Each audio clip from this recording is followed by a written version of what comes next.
he was the worst quarterback in the NFL. Then you have to acknowledge how good he was at the end. The lack of weapons, guys hurt, no offensive line. He's not the guy that's going to play Superman. Guy's got a higher career QBR than Stafford does, man. In the league that's paying $45, $50 million to quarterbacks, he's going to be your $30, $35 million guy, and you can go spend $20 million on that safety, defensive guy, whoever you want, because the money that you save on a guy that's efficient that can get you there. I do want to, and look, we'll have this discussion multiple times. Let's be real. It's a lightning rod position in our town in sports, quarterback in the NFL. And we tried this, I think, about a month or so ago, D-Mac, if memory serves. We tried to have the adult, reasoned-out discussion about what the expectations for Jared Goff were. We got back 5,500 yards and, 50 touchdowns or whatever it was. Can we circle this back, D-Mac? Can we have that discussion about Jared Goff expectations for real? I just wanted to circle back to it. We don't have to spend a ton of time on it. What are the expectations, D-Mac? You know what? I think for me, and you got to understand, is 17 games, obviously being healthy. I think it's around 4,000 yards. You know, I think that with the weapons that he has, with the offense that he has, you know, with it staying together, being able to, the one thing that's intriguing, Neil, that honestly you don't know, because you got Jameson Williams that is a burner. He hasn't had a burner, right? Like, I'm talking somebody, Tyreek Hill speed, that can take the top off the defense, right? How many times do you need to catch one down the field that's going to add up 5 60-yarders throughout the season, right? Pass catches is the next 300 yards. So what I'm saying is it plays out that it could be there to be successful.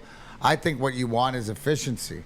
I think it's not really the amount of touchdowns. So if it's 17 games and 28 touchdowns or 30 touchdowns, but I think it's the interceptions. If he keeps the interceptions to 10 or under, then I think that's where the success is, because when you're the game manager or somebody that we don't want Jared Goff to lose the game for us, right? We're trying to win the game. And if I tell you that Jared Goff did not cost you a game this season, you're going to be happy, right? But as opposed to, you don't expect him to go out and win you a game when he needs to, or do you, right? With the weapons around, you might think that there's another level to it. So I like what Corey said. Corey said the most important thing is what I saw last year, is when Ben Johnson, who's now the offensive coordinator, was in Dan Campbell's ear after they made the change from the offensive coordinator, Jared Goff's numbers improved. There's a communication there. There's something there that I'm willing to let it play out, right? It's still more of a game by game, but I'm going to say right now, 4,100 yards, 29 touchdowns, and 11 interceptions. Oh, you're drilling down to the specifics. And I would take that. Oh, I didn't know if you wanted him or not. No, but it's like I like you it. know, like, and to me, what is that? If Jared Goff does that to me, this is a contending playoff team. My question is this, right? And I always kind of reverse engineer these things, and I want to get Sam Flannel's take on this because legend killer. Because he's a legend killer in this town. Not to say Jared Goff is a legend in this town yet, but the legend killer, Sam Flannel, on our YouTube channel. Look at that girl. Isn't that's the best? No, but this is my question. This is why I get him in the fold, right? Because I feel as though there's nowhere to run on this. Do you think Jared Goff was a bust last year? Yes, because before Anthony Lynn got relieved of his play calling duties, he was the worst quarterback in the NFL. I mean, he got a lot better as the season went on, but what he did in the first part of the season, it was hopeless in Detroit. They were going to go winless. And Jared Goff, I'm not saying he was completely responsible for that, but at the end of the day, it falls at the feet of the quarterback. Did I like what I saw from the last few games after Ben Johnson got elevated to passing game coordinator and Anthony Lynn got the proverbial bullet put in him? Yes, but a season is a totality thing, and what he did in the early end, it was really, really bad. Like, worst quarterback in the league bad. Because his quarterback rating last year was exactly his career quarterback rating. And that tells you something. That kind of tells you that if you balance everything out, last year as a whole is what he is, and he is best when he has more talent around him, which he didn't really have at all last year. He had a few weapons like Amon-Ra, but not as much talent as he did in Los Angeles, and not as much talent as he's going to have this year. It's what you put around Jared Goff. That's what his success is dependent on. He exactly matched his career quarterback rating last year. Exactly matched it. Whose career quarterback rating is higher than Matt Stafford's career quarterback rating. Just to give you some I think that, and as I reverse engineer, and this isn't a comparison, we're not doing it. I just said it for effect, okay? That just to give some some vision to the numbers as a whole. Easy, everybody. Easy, all right? We're not going down that road. We're not doing it. I just brought that up because it was there, and the numbers kind of shed some light on it. I was stunned to see that. Because his career quarterback rating is okay, right? If you think Matt Stafford's okay, then you think his is okay, right? Like that to me, that's one of those analytical things of sports that we talk about. Numbers in baseball where we look at on-base batting average is a dead stat, right? Wins for pitchers are a dead stat. The QBR is kind of the analytical darling of quarterback ratings right now.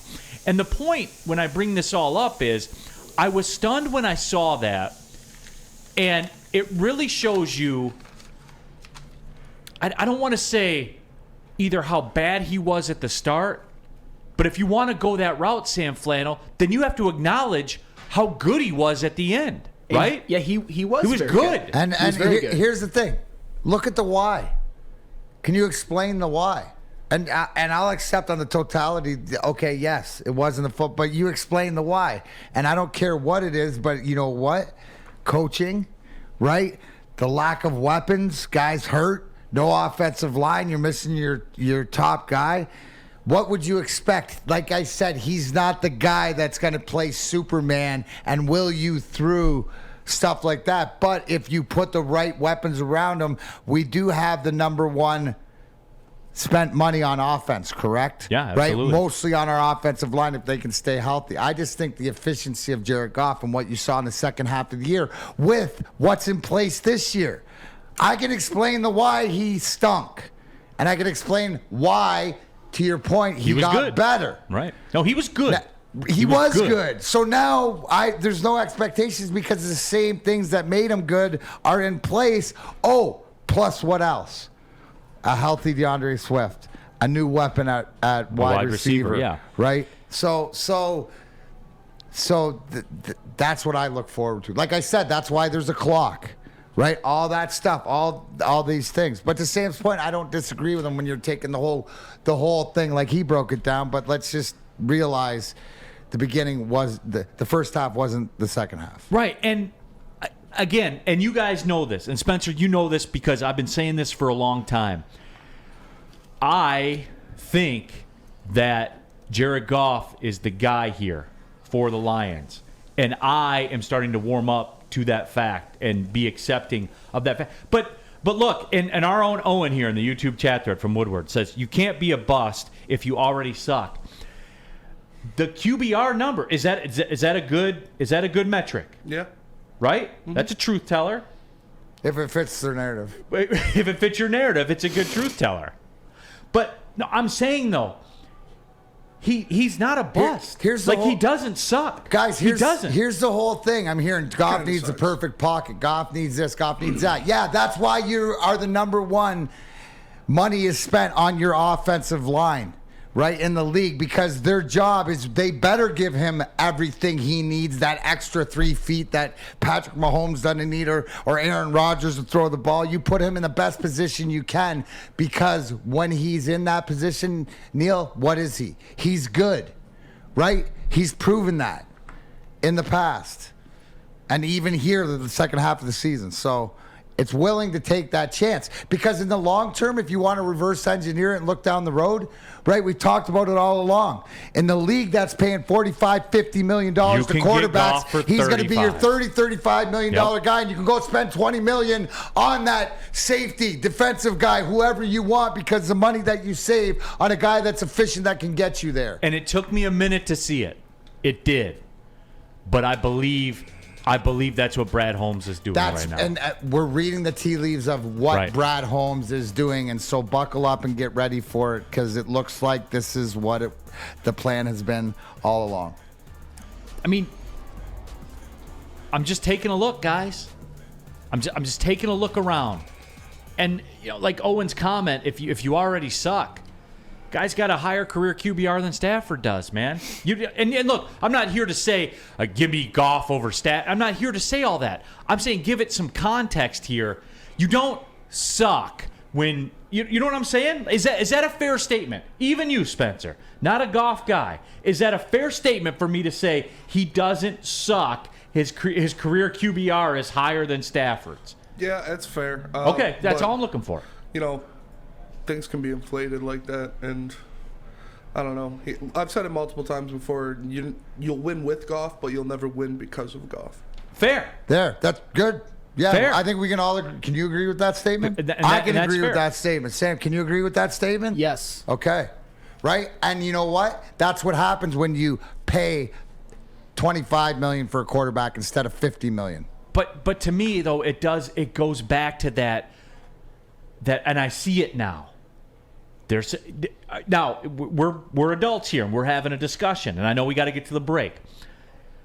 But do you see that, what I'm talking about here, where if you can get that for less in this new world, right, of sports, then it's not crazy. And he just doesn't suck. It's not crazy. He doesn't suck, but he's not going to win you a championship, and he's proven that. So that's why I don't believe in him. Okay. On a better team, So.